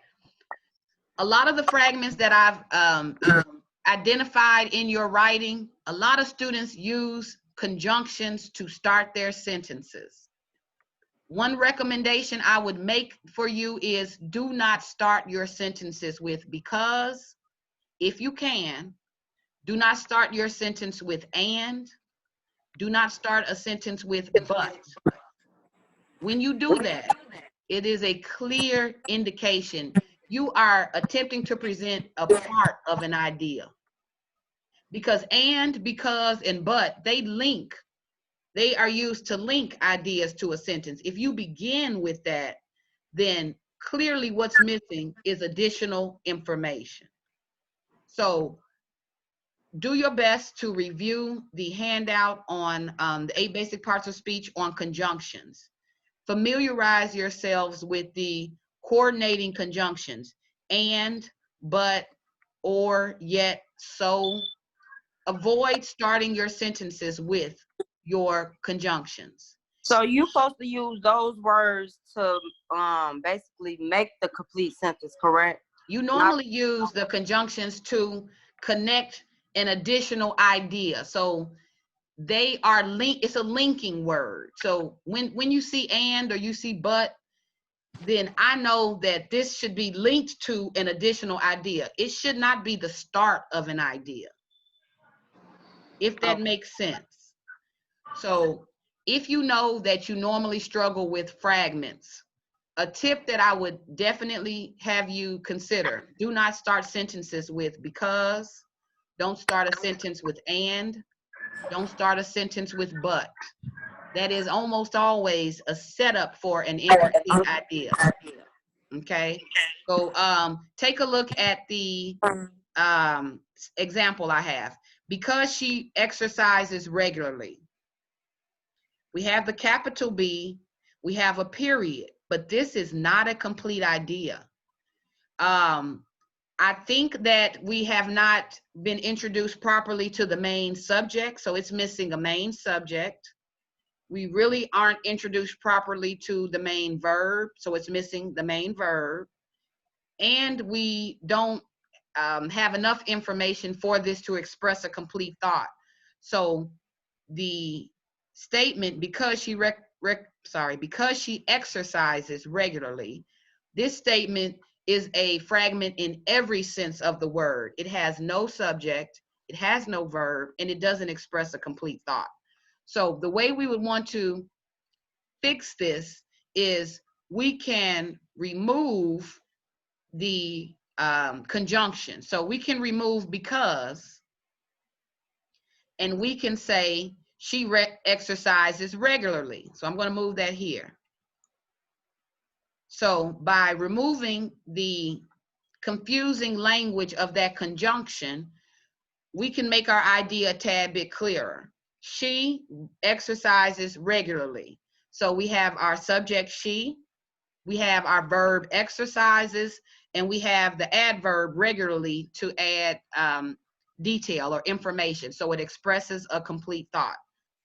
Do you guys agree that she exercises regularly can stand on its own? Yes. Okay. Now let's say, for instance, that you guys want to open up with because. Maybe you plan to show a condition, she exercises regularly because. Well, you would want to add that additional information. So because she exercises regularly, we could put comma, she is in excellent condition. So here we have what they call a subordinating conjunction, where So was that the link you just stated when you said because she exercised regularly, comma? Yeah, this is, yeah, I'm referring to this original fragment sentence, and we're discussing the various ways you could correct this if you see something like it in your writing. Right. So when I'm saying when you said that and then you put comma, that's the link, the next one, right? Your next sentence. Yes, the comma is what Okay. will link the idea that's needed in order to make this express a complete thought. Please. Okay. Okay. Mhm. So where we just said, because she exercises regularly, if I add a comma here, that is linking the additional idea needed in order for this to express a complete thought. So because she exercises regularly, comma, she is in excellent condition. So she is our subject. You know, she is, that's the state of being, in, you know, this excellent condition. That is our predicate, our verb phrase. And it's all because she exercises regularly. So this is the information needed for this to express a complete thought. So I don't want to turn you guys completely off of using your subordinating conjunctions. Again, I'm going to wink at you. Familiarize yourself with your subordinating conjunctions. This is in that handout that I gave, I think week 2, about the 8 basic parts of speech. So subordinating conjunctions: because, until, while, although, even though. Anytime you're starting sentences using those conjunctions, you will almost definitely need to incorporate a comma in your additional information, okay? But we can't just leave it with what I call fragmented thoughts or ideas. So another way to correct fragments would be to either remove a word, remove the subordinating conjunction, or to, again, connect it to an independent clause. Do you guys see how we went from the fragment, because she exercises regularly, and we connected that to she is in excellent condition? Independent clause that can stand on its own can be connected to a fragment in order to eliminate that error, okay? So jot down, if you need to, the language that I'm using. Know the difference between an independent clause and a fragment. Independent clause can stand on its own. A fragment or a dependent clause is another word for it. It depends on additional information. It will need more. So ways we can do that: we can connect or we can remove wording in order to help with that, okay? So we're towards the end of our time. Let me quickly show you guys what you will be doing for homework with this assignment.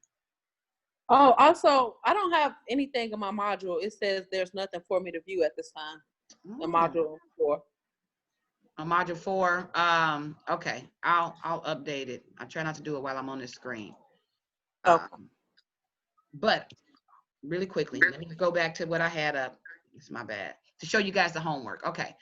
You will be reading all of the information. We kind of quickly had time to go over what constitutes a correct sentence, a complete one. Read this information, you guys. You will be held responsible for the information here. But not only that, it will help you answer the questions of the homework. So 12 questions that will allow us to practice our knowledge of both a fragment sentence, which is what I identified the most in our writing, or a run-on sentence. So where we just defined fragment and run-on, I want you guys to also know what a complete and a fragment. I would like you guys to also know what a run-on sentence is.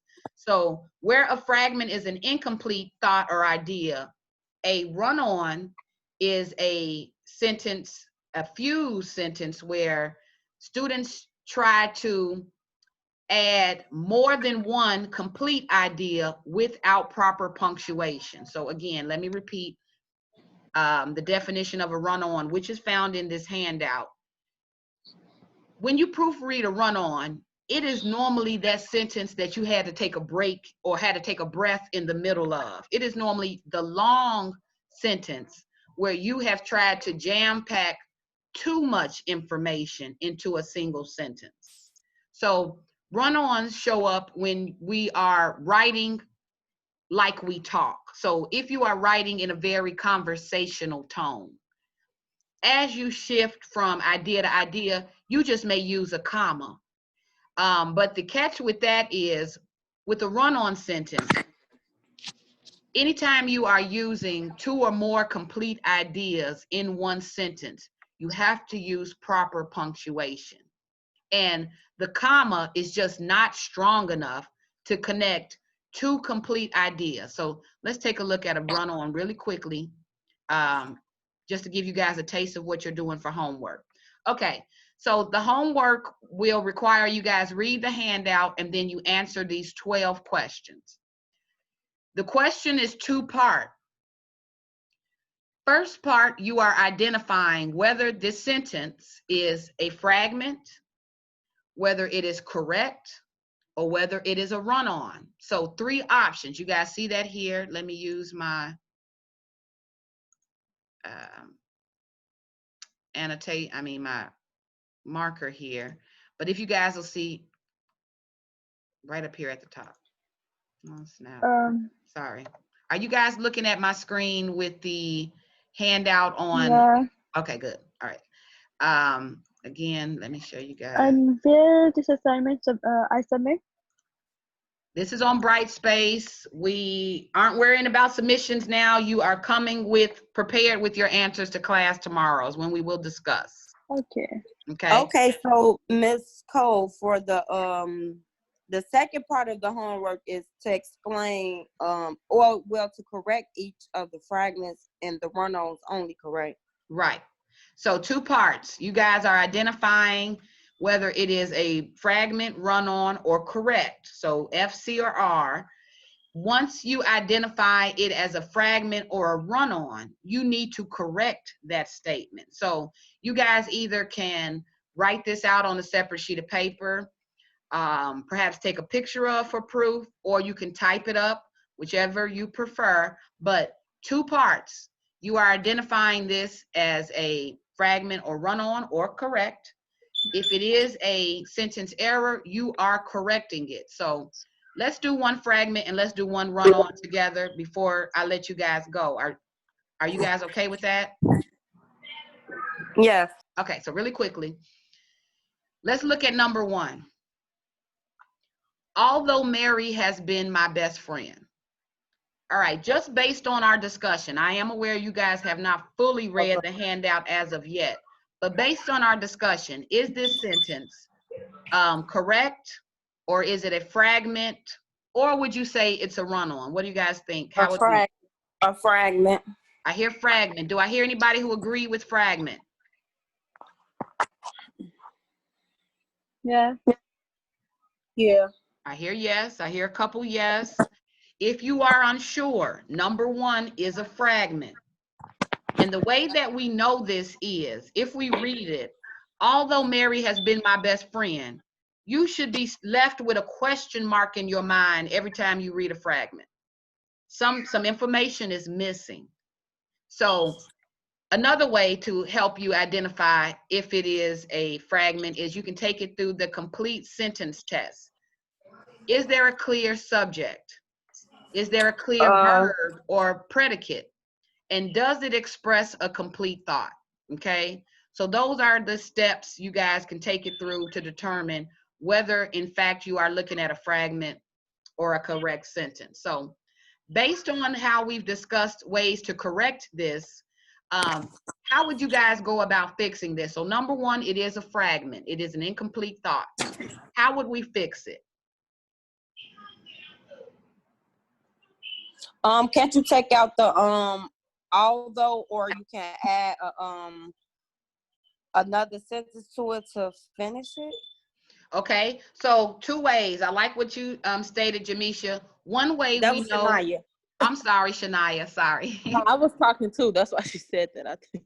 But one way to correct this is, I like what you mentioned, Shania, you can remove a word. So we could take away although, and let's see how that reads. Mary has been my best friend. I like it.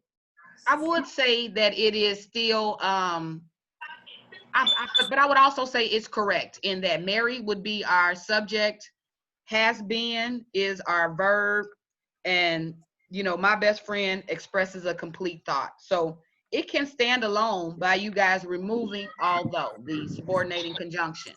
Another way that you can, and I think you said this as well, you can add a comma and add additional information in order for this to express a complete thought. So who wants to kind of maybe throw out a way to correct this? What is some information we can add to this in order to help it express a complete thought? Although Mary has been my best friend, She always um, um We never have dinner together or something. okay, I like that. I like that because anytime you are looking at the word although is conditional. So the language although lets you know she's my best friend, but there's a condition, right? So although Mary has been my best friend, she never returns my phone calls. Okay, so we can say that. So although Mary has been my best friend, she never returns my phone calls. So the independent clause, she never returns my phone calls, that independent clause can be attached to that dependent clause or that fragment in order to correct it. Okay, so that's one way. Another could be, although Mary has been my best friend, comma, she is messy. So that's again, it's a condition. Although represents there's conditions involved, right? Although I studied hard for my test, I still earned a C, right? So consider the language that's used in helping you know what information to add. So for number one, that is a fragment. The way you guys will correct it is either by removing or adding information. Let's look at another, because we didn't get to adequately talk about run-ons. All right, let's take a look at number 11. You guys will review the information on the handout, but keep in mind that a run-on is two or more complete ideas. So we can say two or more independent clauses fused together without proper punctuation. So fragments need information, but look at your run-ons as needing proper punctuation. So sometimes I give myself a study guide. So one way that I would study this is fragments lack information, run-ons need punctuation, okay? So anytime you encounter a run-on, you'll know what you need to do to fix it. I need to add proper punctuation. So number 11, let's take a look. It has been a long time since I have been to the beach, comma, I am looking forward to the trip. Is this a correct sentence or is this a sentence error? What do you guys think? I wanted to say run on, but it looks okay with the comma there, but I don't know. Okay, that's okay, good. So you're saying run on or kind of on the fence. It may be okay, or you're leaning towards run on, right? Mm-hmm. Okay, I'll take that. What else? What do you guys think? It looked complete to me. Okay. Anybody else think that it looks complete? I mean, we I think so could say too. I'm looking forward to the trip out, and it'll still have a complete sentence. So I could see where you're saying like it could be a run-on, but Okay. it looks complete to me. Because we could Okay. take a part of it out if we wanted to, but I don't think we need to. It explains. Yeah, so I agree. I don't think you guys need to remove anything. And that when you identify it as let's say for instance, you identified it as a fragment. The only way you will need to really remove or add information is if you have a fragment. But if you think that it's a run-on, you wouldn't remove or add any information. You would simply make sure you have the proper punctuation. So for number 11, this is a run-on sentence.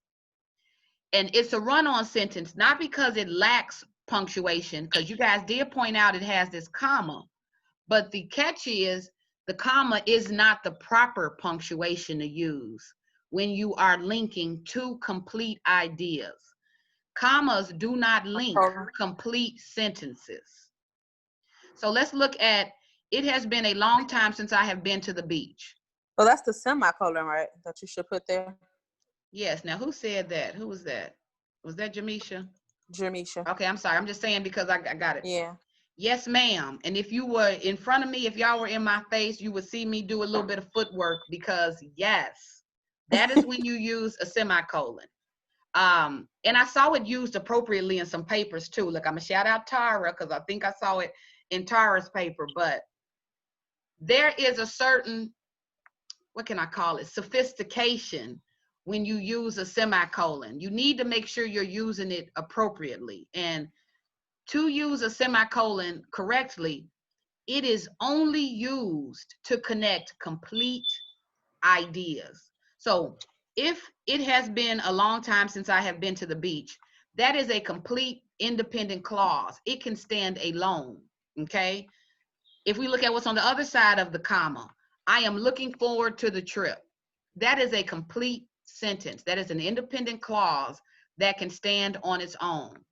Because so that's two complete sentences together. Okay, that's now. two complete sentences together, which is what a run-on is. That's when you put two or more complete ideas without proper punctuation. That is the definition of a run-on sentence. So we have the comma here, but the catch with the comma, you guys, the comma is not, look, legal unless it has a conjunction. You cannot use a comma without a conjunction. So if you were saying, it has been a long time since I have been to the beach, comma, and I am looking forward to the trip, that comma would be perfectly okay. Right? Did you guys see what and I that's did what there? you were saying about like using the word but and. Yes. Okay. Yes. It has, there's rules to follow with the using of it. So if I add and I am looking forward to the trip, I just corrected that run-on error in that I added the necessary conjunction. But you can't just use the comma alone to connect two complete ideas. The comma works in tandem with your conjunctions. So kind of where I stated up top, and I'm quickly taking you guys back to our fragment. Remember where we have, although Mary has been my best friend. Well, I can add a comma here because I have my subordinating conjunction, although. I can add a comma and add additional Would you have information. to use and or but or just use additional information? You would have to use one of the fanboys. So for, and, nor, but, or, yet, so. Okay. That is what you can use to connect, to use a comma to connect two complete ideas. But a comma alone does not get the job done. A comma creates an additional error. Have you guys ever heard of comma splice?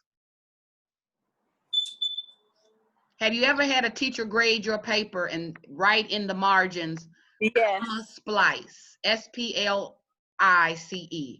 Yes. Yes. She's indicating that you are using commas to splice your sentences, and that's an error. That's incorrect. Now, if you use your comma with conjunction, that is a perfectly correct and well punctuated sentence. But you cannot use the comma alone, okay? But, so here, this is an error, a run-on. We can fix it three different ways. You can add a period, replace that comma, and just make two complete ideas. I think students in beginning writer courses, sometimes we feel like we have to write this flowery language, or I have to write these long drawn out sentences. You don't.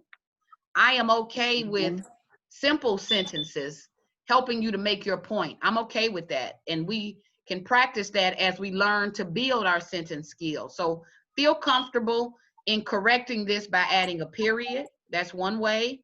Another way you can correct this is, now that you know where the break between the two complete ideas are, you can add a semicolon, and whoop, whoop, my semicolon people, semicolons, they are used specifically for the job of connecting complete ideas, okay? But here's the catch with that. Anytime I introduce a semicolon, sometimes students begin to replace commas in their papers with semicolons. Commas are okay. You just want to use them appropriately. Semicolons are only okay if they are connecting complete ideas. So you don't want to start using semicolons in place of commas everywhere. They're only used in connecting two complete relevant ideas. So back-to-back sentences like this, semicolon works well. Lastly, another way you guys can correct this is what we talked about with comma and conjunction. You can keep the comma here by adding your conjunction there, okay? So it has been a long time since I've been to the beach and I am looking forward to the trip, or so I am looking forward to the trip. But that is how you guys would correct that, okay? I took a long time, but I am aware that we've gone over. Do you guys have any questions before I get you out of here?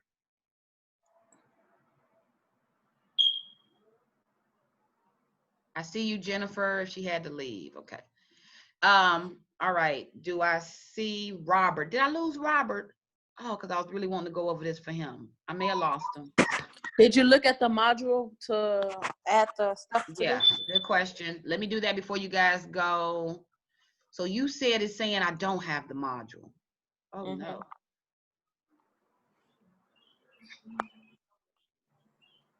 Really? I'm reading from, oh, snap. I see, but I did, Jamisha. Everything I added, I didn't upload. Okay, give me 5 minutes. Give me 5 minutes on the module. I can do that quickly. But good question. What you guys are doing for the homework is you are using module 4. You will find this handout that I just showed, the handout on fragments and run-ons. 2 parts to that. You guys are reading it, definitely reading it, and you are answering the questions on the back, those 12 questions. You can either type it out or you can write it out, but your responses need to identify if it is a fragment, correct, or run-on. And if it is an error, you will need to correct that error to get full credit, okay? So I'll specify that. Lastly, you guys are also reading the good versus bad English handout, and you are reading and annotating. So taking notes. Oh, I didn't know. We will discuss that tomorrow. Now, here's how I would plan the homework. Keep in mind, we don't start till 12. If you want to wake up at 10 or 11 to get the reading done, then that hour before class start is really designed to give you guys time that perhaps you didn't have in the day or in your evening to get any work done. So try to plan accordingly, okay? All right, my people. Did you have any questions for me? No, I'm gonna just stay on afterwards. Okay, that's Shania. No, I don't. Okay, Julia, you know that you are getting your feedback from SA1 from me today, ASAP. Okay. So check for that ASAP. All right, good. Okay. Yamna, I know that you are still emailing me, so I'll wait on your paper to grade that. Elias, I think you had a question. I again submit. Had to leave, Miss. Now I submit. Okay, so I'll double check that. All right, so you're good? All right, Elias, if you're good, email me if you have any questions. Anybody else, if you perhaps had any questions about the assignment, we can stay on after and talk about that too. Other than that, if there are no questions, I can dismiss everyone else. Okay. Okay, Jamisha, so Bye-bye. I'll see you. Tara, I don't know if you needed me. Okay. Anthony, are you good on your feedback? Okay, Tara's good, good. All right, you guys. I'll hear back from Anthony. Okay. So Yamna, you said you submitted. Let me go really quickly to make sure. I received email. You don't submit via email. You would go into No, the. Oh, I submit in so you Brightspace. did Then submit Brightspace. Okay. then I I receive email. got it, Yamna. I got you. You're Okay. good. So I'll grade and give you feedback today. You'll get that today, okay? Okay. All right. I'm Thank you, waiting. ma'am. Okay, bye. Bye. Okay, who else? Me. All right, Shania. Yes, ma'am. So let me get this straight, Shania. You are needing instruction on how to submit to Brightspace. Is that what you're looking for? Yes, because I'm on the link that it showed me to go to. Let me pull it And up. the submission guides.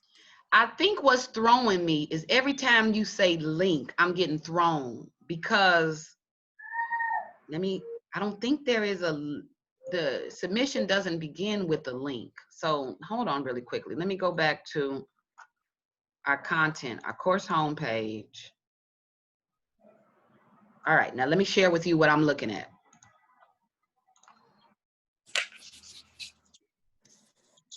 Okay. So to get to the paper assignment, to submit your paper, you would go into assessments, you would go into assignments, you would click here on the assignment, and here is where you would upload. So when you refer to a link, like what link are you referring to? Let me show you. Yeah, I'm not sure.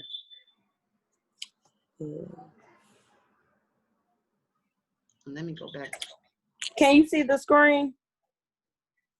I can sort of kind of see it. Can you share your screen with me? Oh, hold on really quickly. Oh, wait. Okay, let me turn it around. Okay. Okay, I see what okay. So that's for the guidelines. I mean, that's for the journal. Now scroll down a tad bit further. Okay, now you see these are two links that I went to. Right, now keep scrolling because that's for journals. So you will keep scrolling on that page. All the way, and that's the guidelines for essay number 1. Okay. So I basically just click on my assessments.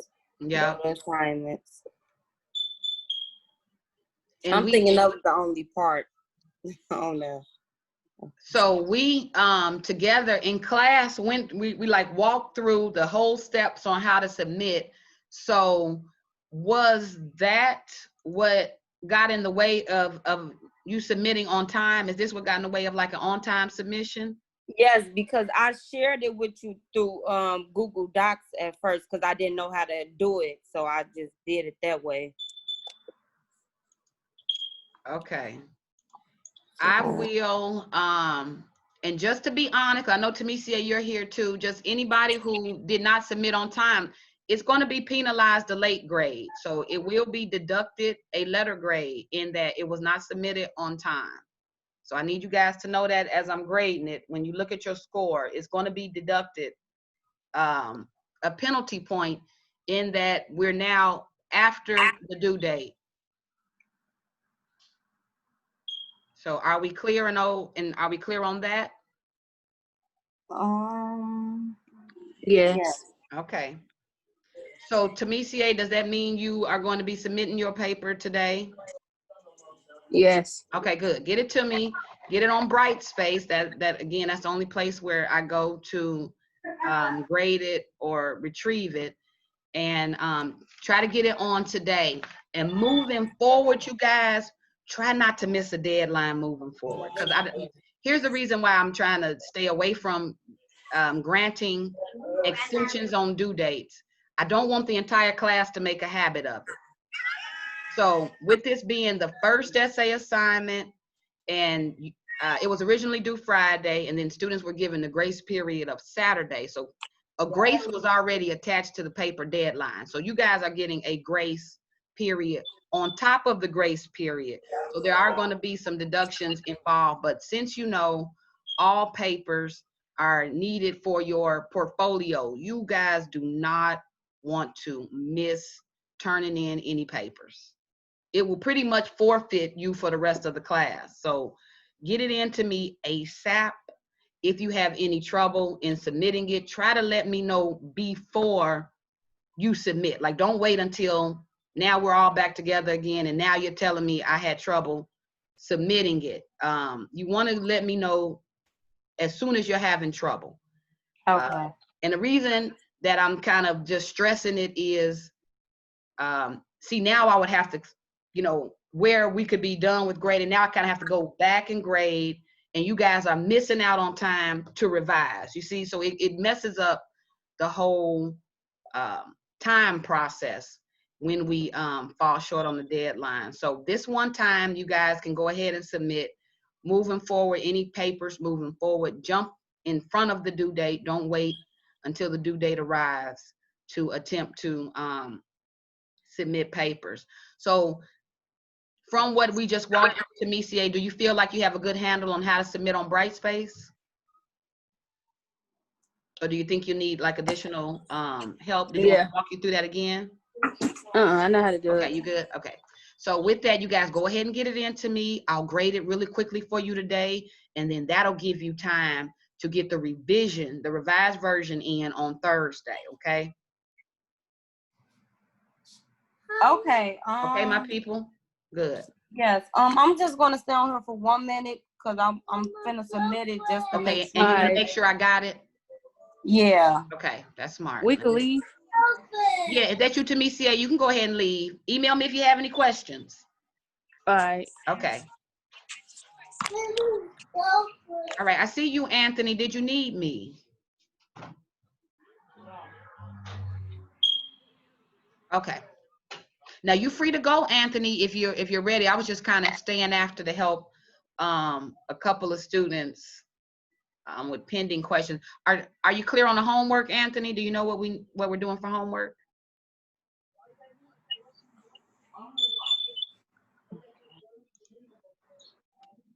Okay. All right, good. If you have any questions, email me. So you'll be working on that plus any revisions or notes. Consider my office hours too if you want to kind of sit, you know, one-on-one to powwow about the feedback.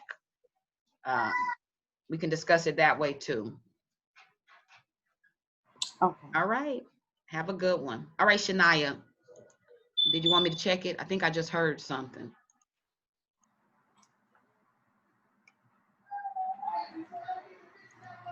Okay. I think I submitted it now. Okay. Let me refresh.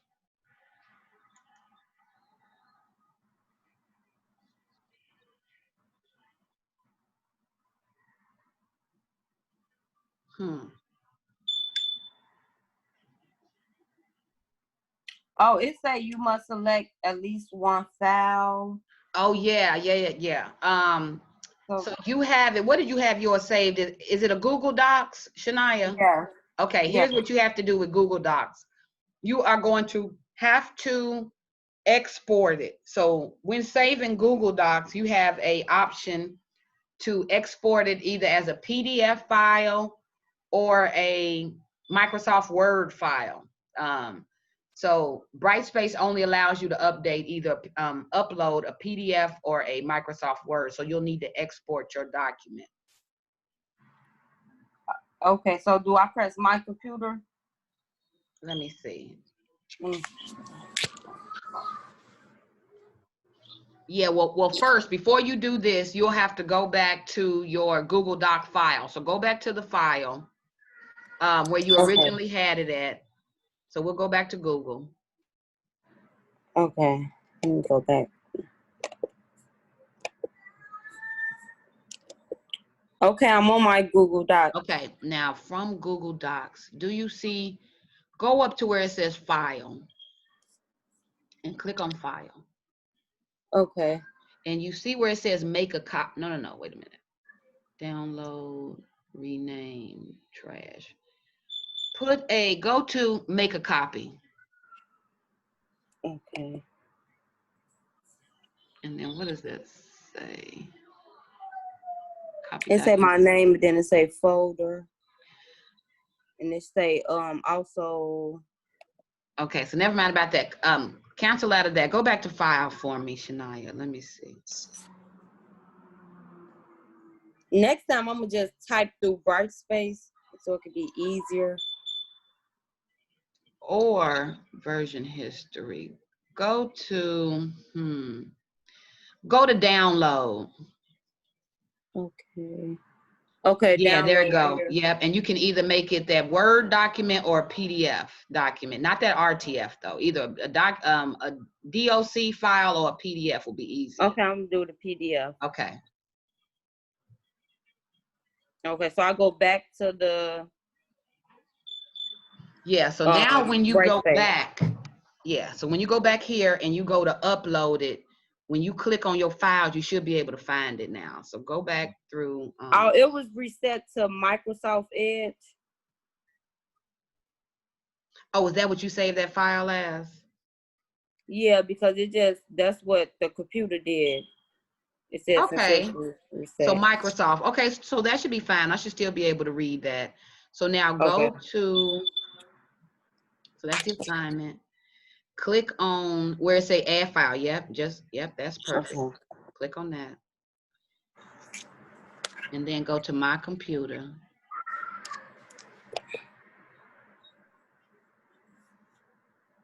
Yeah, click upload.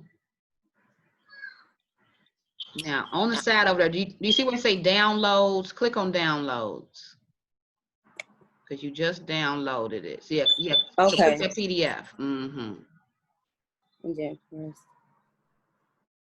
press open. And you see how it I added got it it up there? Yeah. Mm-hmm. I see. And then that should get it to me.